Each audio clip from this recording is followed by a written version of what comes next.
Bienvenue dans cette nouvelle vidéo de la série 10 minutes théologiques. Elle a pour titre « Jésus essuiera toute larme de nos yeux ».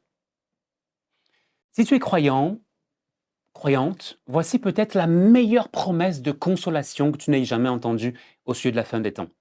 Jésus essuiera toute larme de nos yeux.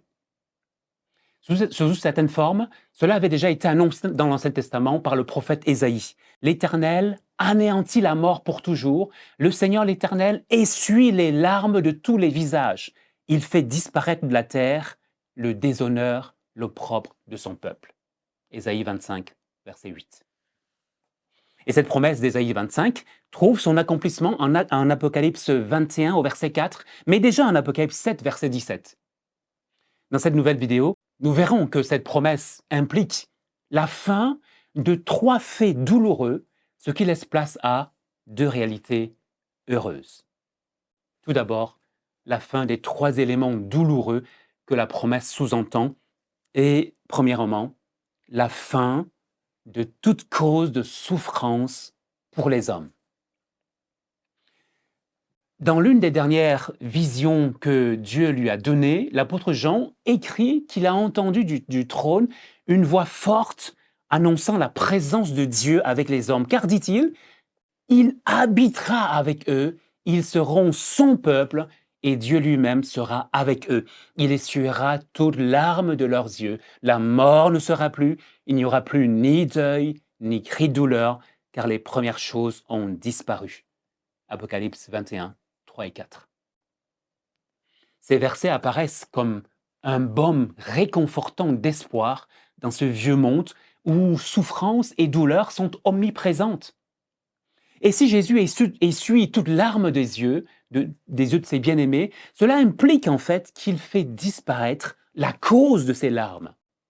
Plus précisément, Ésaïe 25, verset 8 nous montre que Dieu fait disparaître l'opprobre, le sujet de honte de son peuple. Or, l'opprobre, la honte, sont venus avec le péché. Rappelez-vous la peur et la honte d'Adam et Ève, fuyant la présence de Dieu dans le jardin en Genèse 3, verset 9. La fin de l'opprobre, de la honte, signifie alors la fin du péché et donc la fin de la souffrance qui caractérise encore notre vieux monde. Avec la fin du péché et de la souffrance, la fin de toutes nos maladies et infirmités est par là même proclamée. Ce sera non seulement la fin des infirmités causées par le vieillissement de nos corps mortels, mais aussi la fin des maladies qui nous limitaient sur la terre. Si pour quelque raison que ce soit, certains s'étaient rendus eunuques ou avaient vécu sur cette terre en étant manchots, borgnes ou estropiés, ou atteints de quelque infirmité douloureuse ou invalidante, Apocalypse 21 au verset 4 promet la guérison et le rétablissement entier et complet des malades dans la vie éternelle. Vos lunettes de vue, par exemple, ou vos prothèses, si vous en avez, deviendront alors obsolètes, inutiles, servant au mieux à remplir les grands cartons de poubelle à l'entrée du paradis. Dieu lui-même fera disparaître tout cri ou toute douleur. Ce sera la fin de tous nos maux et de toutes nos infirmités, tant physiques que psychologiques ou spirituelles. Et en plus de cela, 1 Corinthiens 15, versets 51-54, nous promet des corps de résurrection incorruptibles. Troisièmement, la promesse implique non seulement la fin de toutes nos maladies, elle implique aussi la fin de nos incapacités, en particulier celles liées à la fatigue. Imaginez ce travail plaisant que vous êtes obligé d'arrêter car à bout d'énergie. Imaginez cette belle balade dans les montagnes qu'il faut limiter parce que les muscles sont sollicités à la limite du possible. Le péché étant alors absent de la nouvelle création, ses effets le seront aussi. Le travail deviendra agréable, plaisant, car purgé de son aspect pénible, d'après Genèse 3, verset 17. Et la fin, il faut le dire, de ces 3 éléments laissera place à 2 réalités heureuses. Tout d'abord, la continuité de l'activité humaine. Nous avons touché un petit mot à ce sujet. Cela peut paraître d'ailleurs étrange d'évoquer l'activité humaine dans un paragraphe consacré aux réalités heureuses. Comme déjà signalé, le travail ne sera jamais lassant, mais continuellement plaisant et joyeux du fait de la disparition du péché qui lui donnait sa nature pénible. Du coup, cela veut dire que dans la nouvelle création, nous serons actifs, avec plusieurs activités exaltantes à accomplir. Non seulement nous aurons un grand bonheur à chanter dans la grande chorale du Seigneur et à le louer à volonté, mais encore nous aurons des tâches à accomplir. Certains bons et fidèles serviteurs s'occuperont des 10 villes, d'autres des 5 villes sur lesquelles le Seigneur les aura établies. Et dans cette ligne, plusieurs auteurs, comme le pasteur Randy Alcorn dans son ouvrage Les pieds sur terre, les yeux vers le ciel, estiment que dans la nouvelle création, nous poursuivrons peut-être une partie de notre travail entamé sur terre. Nous aurons l'éternité pour réaliser même des rêves inachevés.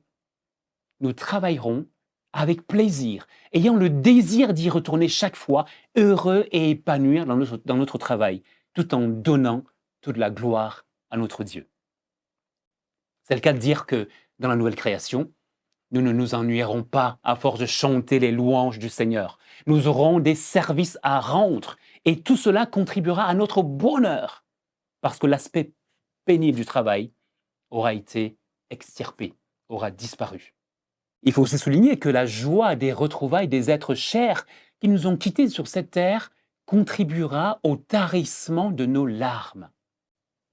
Deuxième réalité joyeuse, c'est que non seulement nos larmes seront essuyées, mais encore nos yeux seront impressionnés et éblouis par l'éclat de la Nouvelle Jérusalem, sa muraille, ses fondations, les pierres précieuses qui l'ornent, sans oublier le temps que nos yeux prendront pour découvrir et contempler les nouvelles demeures préparées par Jésus pour chacun.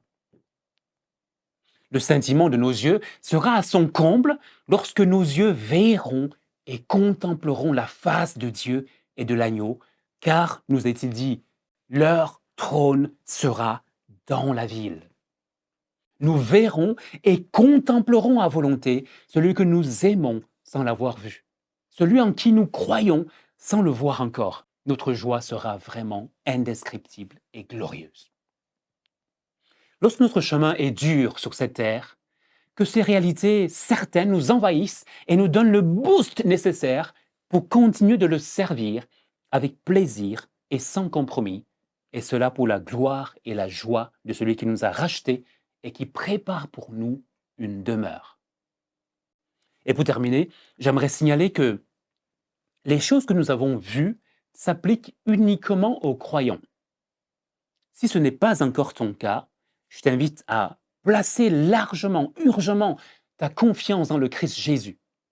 En prenant par exemple des Thessaloniciens, en te laissant laver, en laissant ta honte laver, tes souillures lavées par le sang de l'agneau. Et cela pour la gloire de Jésus. Amen.